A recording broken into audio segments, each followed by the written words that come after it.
Since 4 or 5 years, the question has become, sir, this is me and this is a friend of mine. We have a brilliant idea to bring a new startup. How can ESA help us on that?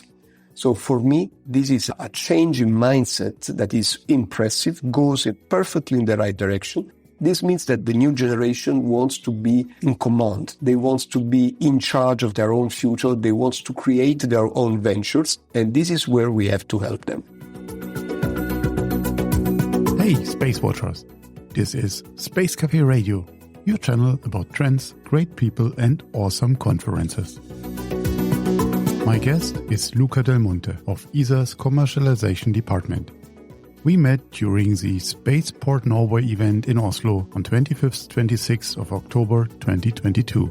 And we spoke about space commercialization, the next generation of entrepreneurs, the factor of success, and about the cooperation with USPA and ESA. And I'm Torsten, publisher of SpaceWatch.Global. Enjoy our conversation. You are the first head of the commercialization department at ESA, and that's quite interesting. So how does ESA approaches the commercial market? Starting with an easy question. Yeah, first of all, I must say that I am not a fan of the term commercialization. It's extremely misleading, especially when used with an institution like ESA is. It sounds like we are going to sell something on the market, and actually we are not. But our task, our goal is to stimulate the development of a commercial market in space and to prepare also the development of a new generation of space entrepreneurs in Europe. So that's our goal. Our vision is to make Europe becoming one of the best commercialization hub, one of the best places in the world where to launch and grow a space company that makes sense for our future. So you leverage best in that case. So what is the key KPI for best? I can tell you the KPI for the success of our mission. I start always by measuring the level of private investment in space, because this is something measurable and it's a good proxy of how good an economic sector is. If we manage to attract private investment, this means that the sector is growing, there is a real commercial development possible there.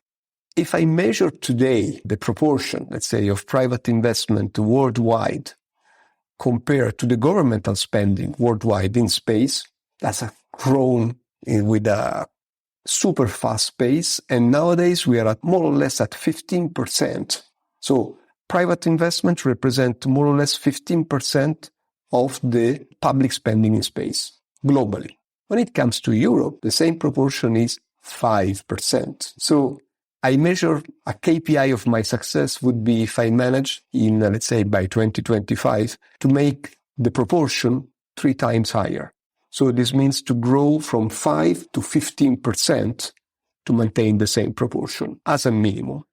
So this is where we would like to act as a primary leverage. Also because commercial space has different ingredients with respect to the institutional markets. One ingredient is customer, the other is time, but the third one is private investment, is money. If we manage to bring enough private money on that, this means that we will have been very good in being faster, in developing things in a more agile way, hitting the market quicker, and in the end also offering a return on the investment in a quick way. That is the short time horizon and time windows that private investors has. It sounds very ambitious as a goal. I must say, Torsten, it's less ambitious than what you can think, because we are starting from such a small level. Okay, that's a fair point. That in percentage, it is ambitious. In absolute volume, let's say, it's just the beginning of the story. We will not be happy when we will have done this. You mentioned on the panel that the European space industry has about 50,000 people working there in this market. That's also something with a growing investment, with a growing activity in the market that we have to put into context here to attract more people into this market. With the commercial approach, I think that this is really changing. One of the most important barriers that we find in Europe towards the development of, let's say, space sector, a successful space sector, is the lack of talent. in the sense that we have brilliant engineers, but the volume of this talent is very small, very limited. We have difficulties in attracting good talents to the space sector. Now I see an inversion of trend. Years ago, I remember I lecture in many universities, and at the end of the lecture, there was always the same question. Sir, how can we get to work with ESA? So, classical question. Since 4 or 5 years, the question has become, sir, this is me and this is a friend of mine. We have a brilliant idea to bring a new startup. How can ESA help us on that?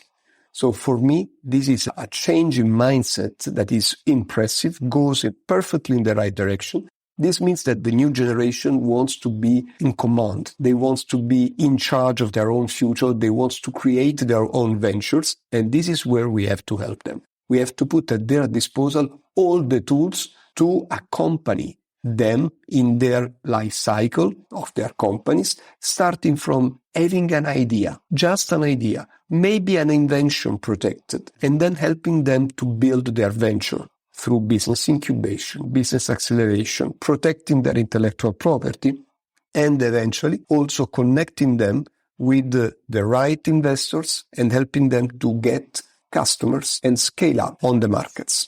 It's interesting that you point out this mind shift. Earlier on, I talked with Christian Hogley Hansen about the scarcity of talents in this market. And he said, Torsten, when we get talents, then we get them from somewhere else. The amount of talents is not growing, but we might distribute it differently. So with new people entering this market with their new ideas, they're by numbers in this market, but does it help ESA with their own hunt for talents? No, it doesn't. Because these people are creating their own company venture, maybe with ESA help, but you don't get the people. Okay, that's a fair point. And I agree that we don't get the people in the organization. But what is ESA? ESA is not the end, it's not the goal. ESA is just a tool, is a mean. Our goal is written in our institutive convention, and Article 7 of it, ESA industrial policy, has the objective to foster the competitiveness and growth of European space industry on the global market. That's my obsession. I exist as an institution only for that reason. Our goal is to development of this commercial sector. Outside ESA, I always have a joke saying that the success of ESA will be when ESA will disappear. This means that it will have grown and contributed to the growth of such a strong industrial landscape in Europe that you don't need an ESA to support it any longer. Of course, it's a joke because we will always need institutions like ESA to invest in the long term. And the long term is outside the reach of industry as a time horizon for investment very short. So technology, as you all know, in space needs years and years of preparations. This means that, let's say, you always will need institutions like ESA to invest in long term and also in science, of course, science exploration, right. Things that no immediate industrial return. Then we hope that it will remain a joke and not pushed anywhere else. Space at the moment is getting much more important than it ever been before. Space gets the awareness today, but also, especially since beginning of this year, the narrative of space changed dramatically. So in this new setup, what financing models will survive for new companies, for startups, for round B, round C? I think startups is something in Europe we do quite well, but then coming to B or C rounds, we are lagging. Same time, specs have their huge challenges. So obviously not the only model to follow. So from your wisdom or from your background, what is our way forward here? I mean, that's a real difficult question in the sense that I have no wisdom and nobody has on that sense. I can just contribute with some observation on that standpoint. First of all, I agree with you that the landscape for early stage and seeds and round A is very strong in Europe in this moment. We have a lot of money also coming from the National Recovery Plan post-COVID, but it was already strong. Now it's even strong. And I'm not sure that this is necessarily a good news, I must say. When you have too much money for the early stage, for the seeds, there is also a risk of drowning a little bit, of doping the market. Okay, so there is too easy money sometimes for the early stage. Let's be careful on that. The point is, indeed, that once they have grown and they are now too big for a venture, the point is they are too small for a private equity or even for an institutional investors. So the valley of death that is very well known for technology now exists in Europe also for this type. Now, unfortunately, the short-term solution that many European investors find is, let's go to the US, where what we are looking for, that is a C or a D rounds, for them is the equivalent of a round A, in the best of case. So there is a lot of liquidity there. So first point, we have to work a lot on raising the attention now of the big tickets. In certain cases, I can tell you that we are far from being there, very far. We have started trying some path, but still they are looking at different type of investment. Space is not mature enough. Maybe in 10 years, in 15 years time, yes, but not now, not today. From the small side, we have seen that thanks to the partnership that we are developing and the investors club that we have developed, some members of this club have decided to join forces. And so from out of 3 ventures of a size of 100 each, 3 of them now have joined forces, thanks to us, and have created one fund of 300 million. We are going in the right direction. So what was before created only through syndicates of VC independent, now it's a fusion of 3 VC in one. So let's say that's a good point, and I think that we cannot exclude that there will be more than that.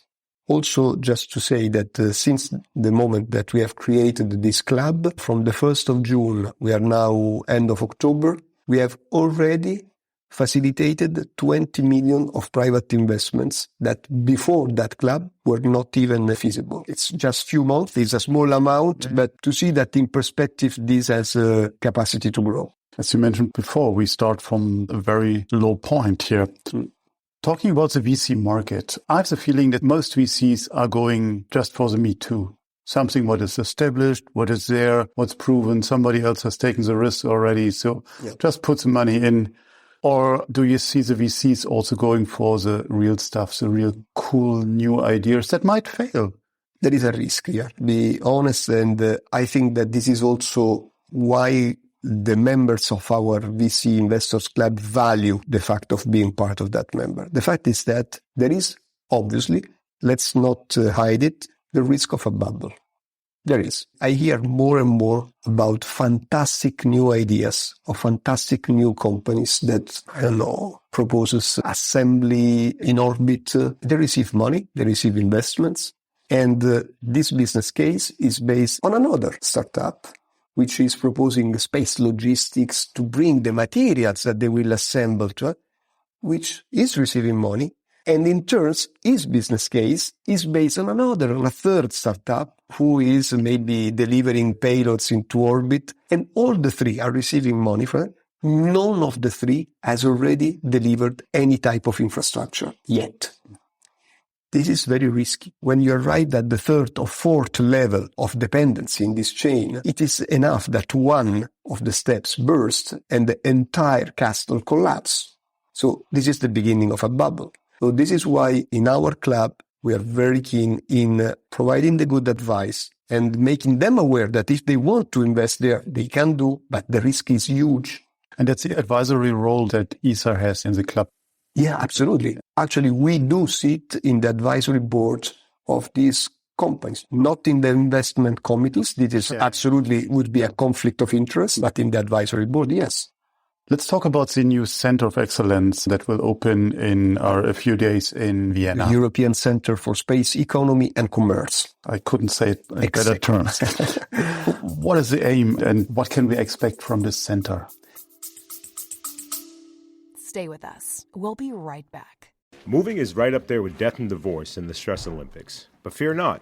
Turn that box of woes into a crate of woes with moving tips in the Life Beyond Boxes podcast with Premium Q Moving. Dive into the world of hassle-free moves, learn tips and tricks to save on cash and your sanity. Say goodbye to those moving meltdowns and hello to the smooth sailings, or should we say smooth movings? Tune into Life Beyond Boxes with Premium Q Moving on lifebeyondboxes.com or find us on your favorite podcast platform. And with us, unpack the secrets to a stress-free move. It's a center, first of all, to become a member of this center, you must be just an individual. So I can be a member? Absolutely, yes, you are more welcome, but you have to pay 50 euros. 50 for 1 year. To become member, 50 euros. Okay. On an individual base, we do not want any representation of companies, institutions, whatever. You're just an individual. And we do welcome and want to keep this basis because we want to just people to be free to exchange and enthusiasts or people who want to contribute their ideas on how to develop European space commerce, European space economy. So it's a place to collect new ideas, to develop new ideas, and to help also shaping the conditions which will support the development of the new generation of space entrepreneurs. And I insist a little bit on that because this Execo will host maybe 1 or 2 large events per year, nothing more, so it's very light. It's at least now we are really at the beginning. And one of these events next year will probably be a summer school, which is in conjunction with the new course about space commercialization that we have launching now at Politecnico di Bari on 1st of December. So this is a course that is oriented towards PhD students coming either from engineering or from business administration, who knows already about engineering, who knows about companies. And what they are looking for is what is the difference, what is the specificity of being a space entrepreneurs. What does it take to be a space entrepreneur? What should they do? So we want to teach them and accompany them in the journey from your idea to become a success, maybe the unicorn of today. This is on the university, not on the center. Yeah, but the last part of the course at the university will be in conjunction with the summer school of Execo, will take place in the same place, in the same days. So we will bring the individual members of Execo together with the student of the course and discuss together. There will be also pitch session with investors. And this is a model. We are starting this as an experiment. If there are other universities or incubators which are interested in this course, we can discuss about how to replicate it. That's interesting. You potentially have seen that St. Gallen, Nova School and Erasmus School in Rotterdam had this course or Space for Business coming from the top-level European business universities and saying, okay, let's have a look into space. There was ESA involved as well. Of course. It's my team, but it's the same team. I really like to see that there are also now other courses. As you said, it's not the bubble what gets more air in. We're taking people from the outside and try to assimilate them. Let's shift gear. USPA is getting more and more power. Now being in charge for the GNSS system, for Galileo, now Copernicus, very soon the front desk for SST, and then potentially also the front desk for the secure connectivity. So a lot of power in one institute that is driving the application forward. So how does that coexist, not conflict or interfere with your activity? So where's the difference? Okay, first of all, it does not interfere. For sure. Not only does not interfere, but it is fully aligned. Let me say. With USPA, we have signed at the end of January this year, a joint statement of 4 institutions, European Commission, European Investment Fund, ESA and EUSPA, working all together. Actually, I could simplify by saying the implementation of the Cassini Fund actually is way more. I say we're really working together, hands in hands with the EUSPA to raise the awareness of investors about the opportunities offered by the growing space economy. So together with the USPA, ESA, my team in particular, I've organized already 6 events since February. Each of them focus on a different aspect of the space economy. To say that we really work hands in hands. When it comes to downstream, upstream, the most of the things that you have mentioned before, we're really focusing about downstream, so the service side. I would say that if you look at the budget of ESA, 6.5 billion per year, roughly, something like that, the share of it that is focused on the downstream part is really minimal. It's absolutely minimal. We have very important activities that are highly successful, like Artes BAS, for instance, or EO Incubed or Navis, highly successful, but actually they do represent a very minimal share of the 6.5. The rest historically is devoted to the upstream part. Now, we all know that in the space economy, the upstream represent 1/10, 10% only of the 300 billions, and 90% is the downstream. So you may say, but there is where the business is. Yes, So we have to do something at European level. We do this with a small budget. EUSPA is focused on that. I only can welcome this type of development because we should do more to develop the downstream part. However, we have to remember that all this downstream is enabled thanks to the upstream. So without the upstream, and so it's good that we are focusing on the upstream and that the small that we are doing for the downstream is supported and even amplified by somebody else as well. You ask yourself the questions, what is ESA? I would like to specify this question a bit more. Where do you see ESA's future in the space sector? So let's take the next 10 years. How will this ESA look like? I can only tell you how I see it developing from my very special perspective of the commercial world. So I will not speak about all the rest. But what I can see is that for years ESA has been and has played one very specific role. It is an ESA R&D procurement agency, research and development procurement agency. So we buy R&D. Now, there is a shift. Everybody is shifting and going now towards, let's say, the role of customer. We want to buy services. We want to buy products that are market ready. So the first change that I see in the horizon an ESA which is more and more a customer for the commercial market. So less an R&D, engineer who is really verifying all the fine details during the review process, but more like a customer that is just checking that the specification of the service that I'm asking are respected. And alongside this customer role, also a third role I see coming more and more, that is the role of a partner, of an enabler, facilitator, maybe an accelerator as well. I see this more and more coming because in my job, I meet with many companies, in particular startups, who are developing brilliant business and they have never been working with ESA. So they have been doing this without working with us. So companies that have used and decided not to work with ESA because working with ESA, it's fantastic because it gives you a lot of things in terms of visibility, credibility, technical assistance, but it comes also at a very high cost, complexity, lengthy process, complex procedure. So they have decided to develop things by themselves. Nevertheless, these companies would value hugely to have the technical assistance, the access to the technical facilities, to the laboratories of ESA. So this is a third role that I can see. That is an ESA providing assistance to these companies externally, so they do their own project, and it has a double value. It's a value for them because they get this assistance and this access to the facilities and the technical laboratories, but for ESA, it's a value because by working together, we develop trust. And trust is number one thing when you, as a customer, wants to buy something from a provider. So today, the difficulty for ESA also to act as a customer is that we have trust in very few providers. So by working together and providing an external assistant as a partner, we develop also trust. And then it's easier at a later stage to become a customer. So the evolution of the agency 10 years from now, from the commercial perspective, I hope goes in that direction. Very interesting view. In a few weeks, we will have the ministerial conference. What can be the impact on your work?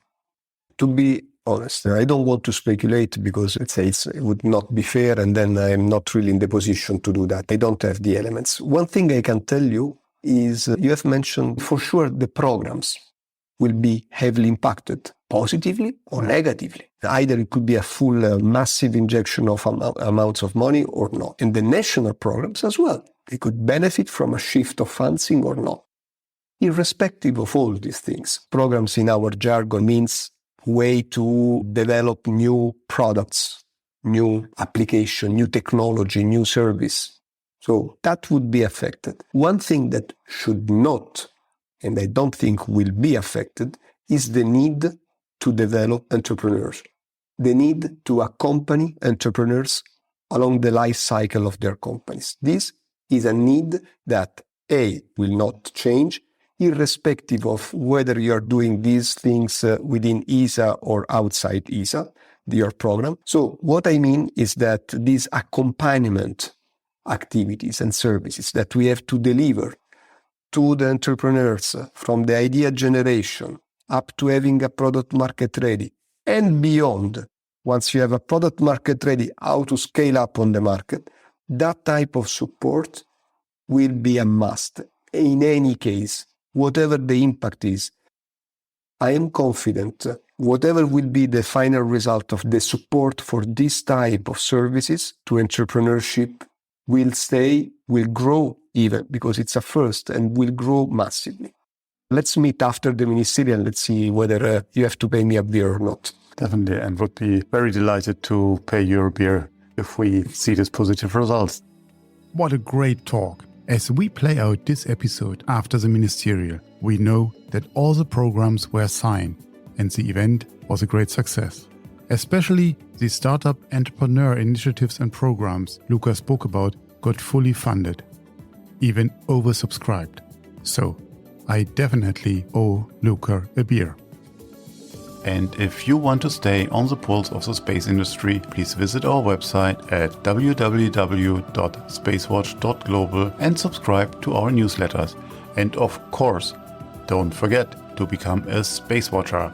I'm Torsten, publisher at SpaceWatch.Global, your independent perspective on space.